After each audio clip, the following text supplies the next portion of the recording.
Chapter 10 of Bridge to Terabithia, The Perfect Day. He heard his dad start the pickup. Even though there was no job to go to, he left every morning real early to go look.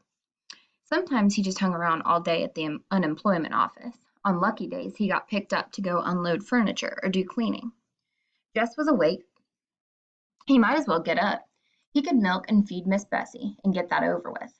He pulled on a t-shirt and overalls over the underwear he slept in. "Where are you going?" "Go back to sleep, Maybelle." "I can't. The rain makes too much noise." "Well, then get up." "Why are you so mean to me?" "Will you just shut up, Maybelle? You'll have the whole house and everyone in it woken up with that big mouth of yours." Joyce Ann would have screamed, but Maybelle just made a face. "Oh, come on," he said. "I'm just going to go milk Miss Bessie, and then maybe we can watch cartoons if we keep the sound real low." Maybelle was as scrawny as Brenda was fat.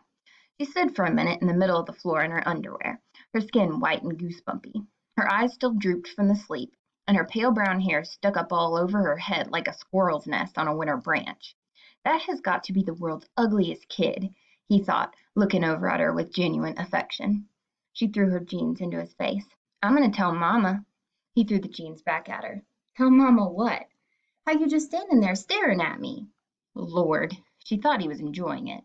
"Yeah, well," he said, headed for the door so she wouldn't throw anything else at him. "Pretty girl like you, I can't hardly help myself." He could hear her giggling as he crossed into the kitchen. The shed was filled with Miss Bessie's familiar smell. He clucked her gently over and set his stool at her flank and the pail beneath her speckled udder. The rain pounded the metal roof of the shed so that the plink of the milk in the pail, set up a counter rhythm. If only it would stop raining. He pressed his forehead against Miss Bessie. He wondered idly if cows were ever scared, really scared. He'd seen Miss Bessie jitter away from PT, but that was different. A yapping puppy at your heels is an immediate threat. But the difference between him and Miss Bessie is that there was no PT in sight. And she was perfectly content, happily chewing her cud. She wasn't staring down at the old Perkins place, wondering and worrying. She wasn't standing there on her tippy toes while anxiety ate holes all through her stomach. He stroked his forehead across her flank and sighed. If there was still water in the creek come summer, he'd ask Leslie to teach him how to swim. "How's that?" he said to himself. "I'll just grab the old terror by the shoulders and shake the daylights out of it, and maybe I'll even learn to scuba dive." He shuddered. He may not have been born with guts, but he didn't have to die without them. Hey, maybe you could go down to the medical college and get a gut transplant. "No, Doc, I got me a perfectly good heart. What I need is a gut transplant. How about it?" He smiled. He'd have to tell Leslie about wanting a gut transplant. It was the kind of nonsense that she appreciated. Of course, he broke the rhythm of the milking long enough to shove his hair out of his face. "Of course, what I really need is a brain transplant. I know Leslie. I know she's not going to bite my head off or make fun of me if I say I don't want to go across again until the creek's down. All I got to do is say, 'Hey, Leslie, I don't want to go over there today.' Just like that, easy as pie. 'Hey, Leslie, I don't want to go over there today.' How come? How come? Because, because. I called you 3 times already." Maybelle was imitating Ellie's prissiest manner. "Call me for what?" "Some lady wants you on the telephone. I had to get dressed to come get you." He never got phone calls. Leslie had called him exactly once, and Brenda had gone into such a song and dance with her about Jess getting a call from his sweetheart that Leslie had decided it was simpler to come over to the house and get him when she wanted to talk. Sounds kind of like Miss Edmonds. It was Miss Edmonds. "Jess?" Her voice flowed through the receiver. "Miserable weather, isn't it?" "Yes'm." He was scared to say more for fear she'd hear the shake. "I was thinking of driving down to Washington, maybe go to the Smithsonian or the National Gallery. How would you like to keep me company?" He broke out in a cold sweat. "Jess?" He licked his lips and shoved his hair off his face. "You still there, Jess?" "Yes'm." He tried to get a deep breath so he could keep talking. "Would you like to go with me?" "Yes'm." "Do you need to ask permission?" she asked gently. Yes'm." He somehow managed to twist himself up in the phone cord. "Yes'm, just a minute." He untangled himself, put the phone down quietly, and tiptoed to his parents' room. His mother's back made a long hump under the cotton blanket. He shook her shoulder very gently. "Mama?" He was almost whispering. He wanted to ask her without really waking her up.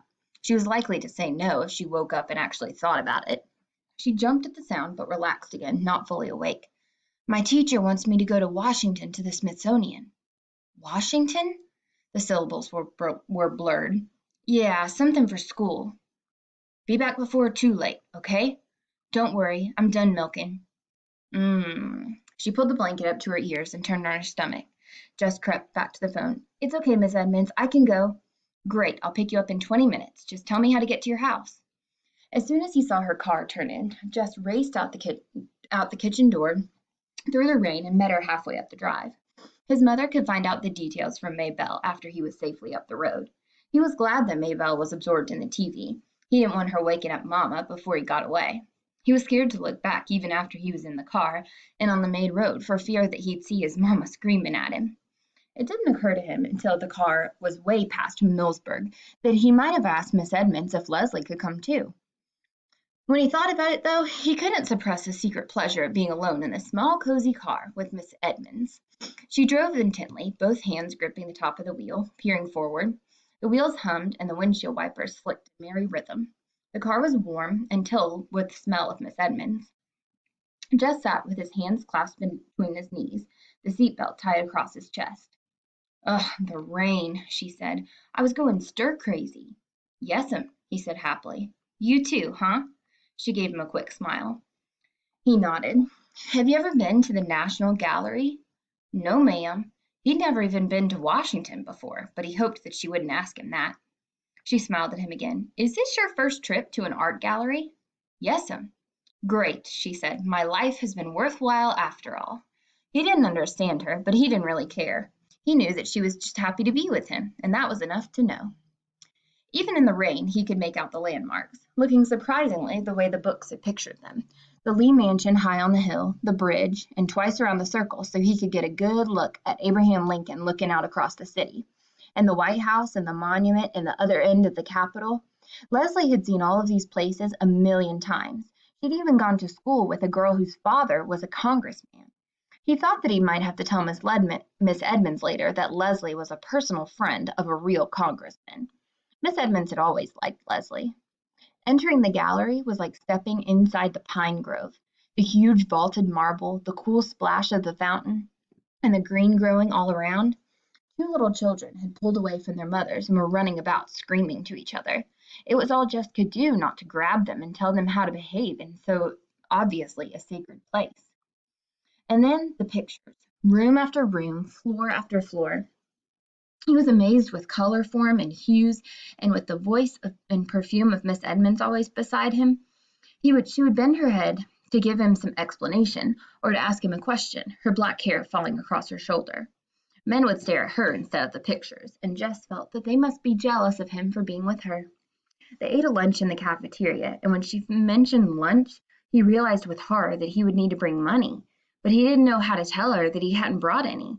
He didn't really have any to bring, for that matter. But before he had time to figure anything out, she said, Now, I'm not going to have an argument about who's paying. I'm a liberated woman, Jessie Aarons. When I invite a man out, I pay. He tried to think of some way to protest without ending up with the bill, but he couldn't, and he found himself getting a $3 meal, which was far more than he had meant to have her spend on him. Tomorrow he would check out with Leslie how he should have handled things. After lunch, they trotted through the drizzle to the Smithsonian to see the dinosaurs and the Indians. There they came upon a display holding a miniature scene of Indians disguised in buffalo skins, scaring a herd of buffalo into stampeding over a cliff to their death with more Indians waiting below to butcher and skin them. It was a three-dimensional nightmare version of some of his own drawings. He felt a frightening sense of kinship with it. It's fascinating, isn't it? Miss Edmonds said, her hair rushing his cheek as she leaned over to look at it. Yes'm. To himself, he said, I don't think I like it, but he could hardly pull himself away. When they came out of the building, it was into brilliant spring sunshine. Jess blinked his eyes against the glare and the glisten. Wow, said Miss Edmonds, a miracle. Behold, the sun. I was beginning to think that she'd gone into a cave and vowed never to return, kind of like the Japanese myth. He felt good again. All the way home in the sunshine, Miss Edmonds told funny stories about going to college one year in Japan, where all the boys had been shorter than she, and she hadn't known how to use the toilets. He relaxed. He had so much to tell Leslie and ask her. It didn't matter how angry his mother was. He'd get over it. And it was worth it if this one perfect day of his life was worth anything he had to pay. One dip in the road before the old Perkins place, he said, "Just let me out at the road, Miss Edmonds. Don't try to turn in. You might get stuck in the mud." "Okay, Jess," she said. She pulled over at his road. "Thank you for a beautiful day." The western sun danced on the windshield, dazzling his eyes. He turned and looked at Miss Edmonds full in the face. "No, ma'am." His voice sounded squeaky and strange, so he cleared his throat. "No, ma'am, thank you." Well, he hated to leave without really being able to thank her, but the words weren't coming for him now. Later, of course, when he was lying in bed or sitting in the castle. Well, he opened the door and got out. "See you next Friday." She nodded, smiling. "See you." He watched the car go out of sight and then turned and ran with all his might to the house, the joy jiggling inside of him so hard that he wouldn't have been surprised if his feet had just taken off from the ground the way they sometimes did in dreams and floated him right over the roof. He was all the way into the kitchen before he realized that something was wrong. His dad's pickup had been outside the door, but he hadn't taken it in until he came into the room and found them all sitting there, his parents and the little girls at the kitchen table, and Ellie and Brenda on the couch. Not eating, there was no food on the table, not watching TV. It wasn't even turned on. He stood unmoving for a second while they stared at him. Suddenly his mother let out a great shuddering sob. "Oh my God, oh my God." She said it over and over, her head down on her arms. His father moved to put his arm around her awkwardly, but he didn't take his eyes off Jess. "I told you he'd just gone off somewhere," Maybelle said quietly and stubbornly, as though she'd repeated it often and no one had believed her. He squinted his eyes as though trying to peer down a dark drain pipe. He didn't even know what question to ask them. "What?" he tried to begin. Brenda's pouting voice broke in. "Your girlfriend's dead, and Mama thought you was dead, too."